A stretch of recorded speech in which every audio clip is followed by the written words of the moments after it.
Welcome back to the Defying Gravity podcast with Zac.Goodman. Today we're going to talk about brief maximal tension, specifically some of the rules that we utilize to use the brief maximal tension method with our athletes. If you follow me on X or you followed the podcast for a while, maybe you've purchased some of the manuals or maybe you've worked with me online or done consulting with me. You will be pretty aware of the brief maximal tension method and how important that is to the success of our athletes. Okay. The brief maximal tension methods are primary means of increasing, a strength and relative strength and force production. It's our primary method to really just increase kind of the ceiling of what our athletes are able to display.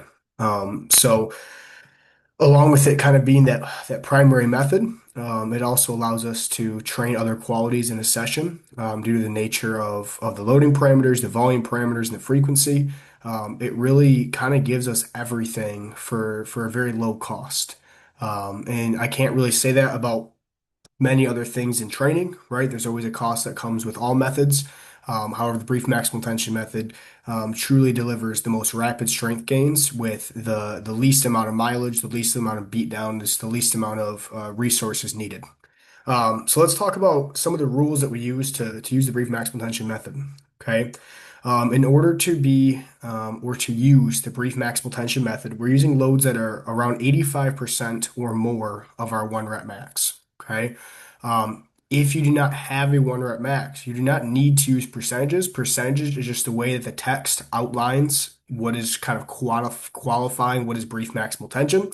Okay. What we're talking about is between your 3 to 5 reps, we are using loads that will take you somewhere between 1 to 2 reps in reserve. Okay. So if I do a set of five, okay, you should have maybe a rep, maybe two at the very most. Okay. But usually about a rep in reserve. Okay. If I'm doing triples, you're talking again, maybe about a rep or two in reserve. Okay. So if you are using threes to fives, okay, threes, fours, fives, doubles, singles, okay, Brees maximal tension method is really your threes, fours, and fives, and you're using loads that you're taking to a strain, right? You may be able to eke out one more, you may not be able to eke out one more, but that is kind of the general. If you don't have percentages, use reps in reserve, okay? If you are talking velocity, okay? The brief maximal tension method, depending on what rep schemes you're using, okay? I'm going to make a separate kind of podcast about VBT and velocity drop-offs and the reason why we are choosing certain rep ranges for our squats versus our benches and really the things that you guys will want to know about velocity-based training that we're using with brief maximal tension. But really, you're taking your sets for the most part to, those very slow speeds. We're talking, for a bench, you might be taking your benches to high point ones to point twos. If you're very undertrained, maybe point threes, but it's a pretty fast bench, all things considered. For your squats, you're talking, you're taking your squats to about point three. If you're pretty undertrained, maybe that's point four. But for the most part, your reps are ending with a strain. Okay, more or less, you have maybe a rep or two in the tank, but we're taking lifts to a strain, right? We are getting maximum motor unit recruitment. We're creating a ton of tension in the largest fibers. Okay. We are pushing, as hard and as intentful as we can into resistance. Okay. Um, so our loading parameters are going to be, very heavy. I mentioned already reps, 3 to 5 reps per set. Okay. Our first kind of rule, okay, aside from just loading parameters and volume parameters, is I like to start waves, especially the bench press. I like to start waves with 5 to 6 rep sets. Okay. What I mean by that is your sixes really aren't true brief maximal tension. However, they can be a great start to a wave, especially if a movement's new. Okay. It can allow athletes a little bit more, let's say, ability to kind of misshoot some of their loading and it allows them with sixes especially to kind of break into a new movement without maybe some of the psychological pressure that comes with maybe like a single or a double or a triple or whatever. Okay. So sixes are a great starting point. I actually really start with fives a lot more now. I find, especially for the squats, we almost never use sixes anymore. It's way too much when I'm looking at the kind of the cost at the lower limb. Sixes can be tough, especially we're talking like heel elevated squats where you're getting a lot of mechanical muscle damage from the heel elevated squats versus like a box squat. Um, but I also am not really a fan of the velocity drop-offs that I see using even sets of six. There's just such a steep drop-off in velocity as fatigue becomes more present. As you guys have probably heard me talk about, the higher reps you have, the more fatigue becomes present in our set. So that's kind of one of the reasons we like to use low rep sets. We keep consistent velocities across the entire set, and it really allows us to develop, coordination demands and coordination adaptations to the greatest extent. So that is why we really opt for a lot of low rep sets. So I like to start each wave with fives and sixes. If you go back to my original video on my brief maximal tension wave, this is the OG wave that you may have seen people talk about. This is the one that's kind of gotten popular on like X. If you're into if you're on Twitter or X, and you follow me or you follow, people in kind of that conjugate brief maximal tension niche, but really not even just that niche now. A lot of people are really using this undulating, OG wave, I guess, kind of the one that we started with, a couple years ago, and we still use sparingly here and there. I'd like to think that we've, at least for us, like we have figured out some new things, we have done some new things, and I really like the kind of the stuff that we're doing now. So start your waves with fives or sixes because it's very easy to wave from fives and sixes, right? You have four to five reps to mess around and wave to. So fives and sixes are a great starting point for any wave. Um, the next kind of rule brief max intention is a lot of people have questions about how do you build to, how do you figure out your loads? If I don't have percentages, how do I figure out loading? You really only have to figure out loading one day. This is kind of the part that stops most people from starting brief max intention is like, well, where do we start? All you have to do is literally, like, I don't use percentages. Okay. If you have percentages, you can use those to start. You never need to use them after the day one. Okay, so what I mean by that is like if we're starting a brief maximal tension wave, let's say we have an athlete that does 3 sets of five on the bench press. Okay. If this athlete has never bench pressed before, you have no numbers for this athlete. All you need to do is have them build to at least one set where they get to a weight, a load that is challenging, that they have maybe a rep or two in reserve. Okay. The reason I'm saying rep or two in reserve is that a lot of our brief maximal tension training I've really started moving to about a rep or two in reserve. And really that just allows us to accumulate, a few more stimulating sets. What I found is that if I have an athlete taking something, and at least not for the bench press, but for the squats. What I find is that when you have athletes take, their squats to like true, zero RER or potentially even they miss, it just creates so much supraspinal fatigue. And so what you find is that fatigue carries over to other sets. And so I think that it's a better trade-off personally to have them take to a rep or two in reserve because then I can get usually about one or two more stimulating sets and it doesn't have that same supraspinal fatigue carry over to other movements like our hinges and things like that. So especially for the squats, we're really dialed in on kind of saving just a tad in the tank, right? We're not talking light squats. We're not talking not straining. We are still straining. We are just maybe leaving a rep or two in the tank. Like if you had to fight for another one, you could get another one, right? But that's kind of where we move some of our squats too. And I've seen, especially for my older, stronger athletes, they really respond really well to that. Um, my younger athletes, again, with younger kids, you really can't go wrong with any loading schemes. However, when we do kind of save a rep in the tank, they really go to like 0 to 1 RER just because like everything's kind of heavy for them because they're just coordinated. They're not very coordinated. Their intramuscular and intermuscular coordination is just terrible. So we can really take them to really 0 RER, I guess you can say. But we have to be a bit more dialed in for our strong kids, the kids that are squatting, over double body weight pretty consistently, or kids that are over 2.5. I have a couple kids right now that are, triple body weight or really, really close to triple body weight box squats. So it's something we just have to be a tad bit more conscious of because a lot of them are playing sports. So um, with that, okay, when you're finding your loading schemes, just build to a weight. So let's say an athlete builds to 135 for five. They maybe could get six. If they strain, they get five, right? That's a perfectly stimulating set. Okay, what we know through the research and through the physiology is that you don't necessarily have to train to failure to create, really, really positive coordination demands and peripheral adaptations. So with that, it doesn't mean that you can't or you shouldn't because you still have to train high threshold motor units. Okay. But we see even strength gains, as far as 4 to 5 reps in reserve. Okay. So we know that we don't have to fail necessarily. And we know that if we are training frequently, it may be wise to save a little in the tank because we are then applying another strong stimulus in just 72 hours later. Okay. I think Louis, kind of popularized that, right? The don't be greedy with your PRs and your max effort, because he understood that it's better to stack wins multiple days over the wave, over the month, over the year than to maybe crash and then have to go down a session and come back. And again, you kind of want to have like a steady wave, right? You want to have steady, +1, +5 constantly. Okay.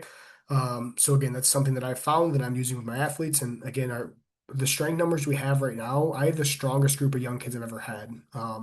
My incoming sophomore group, my incoming freshman group. I mean, we're going to have multiple kids in our incoming freshman group that are 315 benchers. We've already had three of them that have cleared 30 on the OVR. We've already had one that has cleared 35 on the OVR. Middle school kid going to be a freshman now.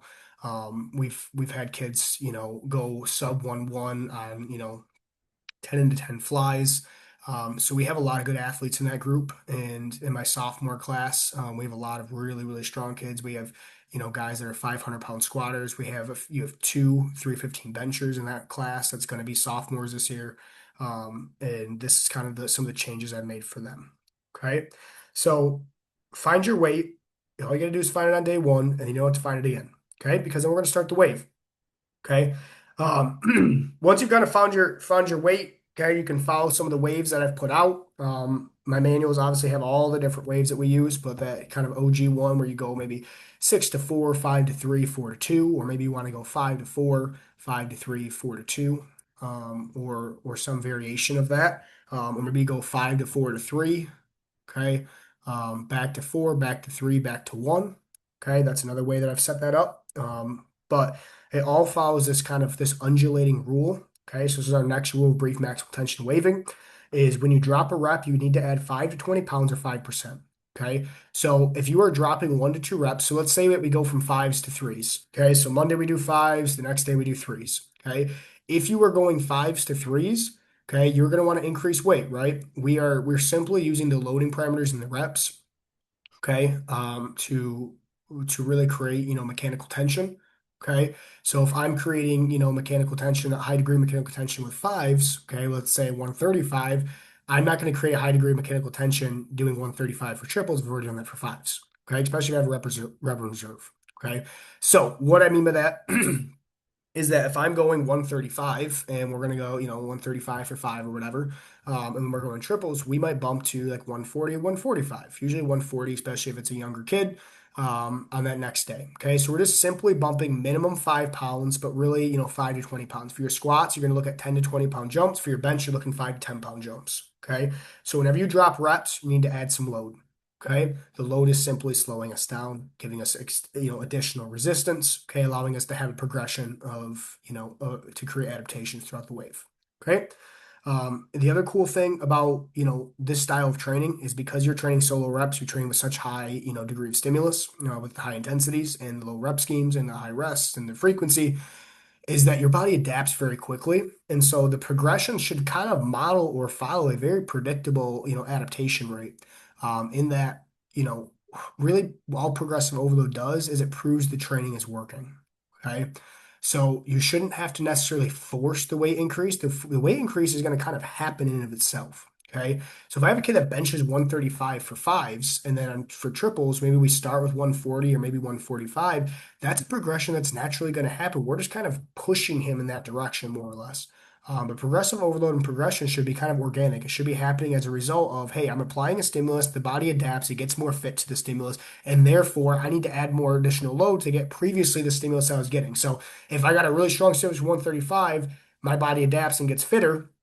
I need to add more weight to then get the same stimulus I was previously getting with 135, but now I got to add weight to 140.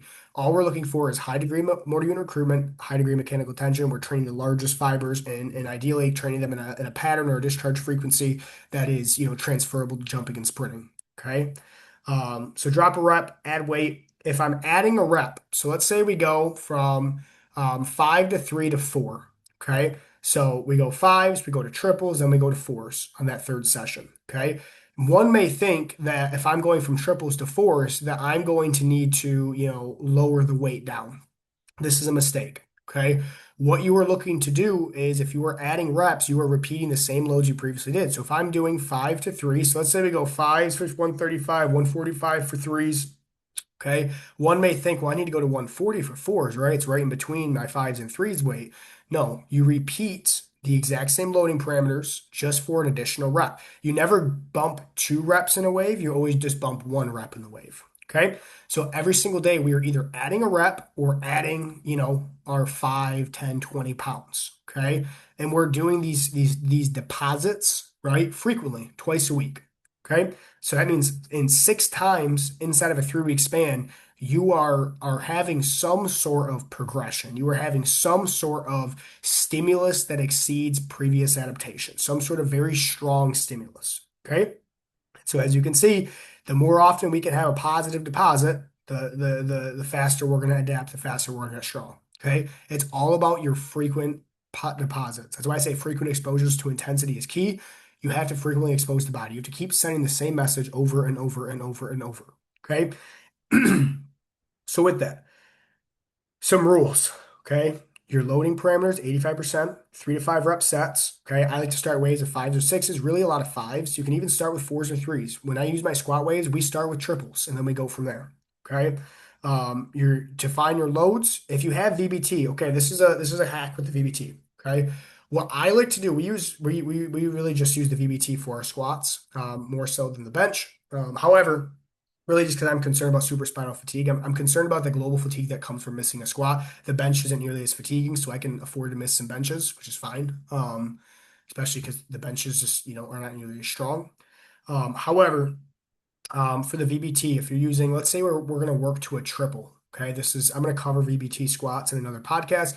But let's say we're going to build to some triples and we have velocity based units, for our squats. What I like to do is whatever your high end range. So let's say we're going to train zero point 0.4 to zero point 0.3. Okay, let's say that's our target velocity. That's kind of what we're sticking with for the day. That's where we want our reps to fall. And that's kind of the speeds. We don't want to have too much of a velocity drop off because we want to try to, again, optimize coordination, improvements. The steeper there's a drop off velocity in a set, the more the fatigue is present. Fatigue impedes coordination demands or coordination adaptations. Okay. So let's say we're building to, a top, we're building to threes with, zero point 0.3 to zero point 0.4 meters per second. I like to have them single all the way up to the higher range. So like yesterday, I had a kid, we singled all the way up to, I think his last single was 0.42 meters per second. So we did zero point 0.4 meters per second. We added 5 pounds to that, and then he did his first set of triples. And I think he came through at like 0.42 again, and then it was like a 0.38, and then it was like a 0.3, like 8 or 0.37. Okay. So very consistent, reps, right? They're all within, like a zero point 0.0 meter per second, right? So not a lot of drop velocity drop off. So, anyways, all of this is to say is like when you're using VBT, just have them build singles all the way up to they get to the highest, rep range, whatever load gets them to the higher range, and then you add just a bit of weight, and then you have them start their first set. If you're using fives, perhaps you're probably going to want them to be like a meter per second above because there's steeper velocity drop off the more reps that you're using with the VBT.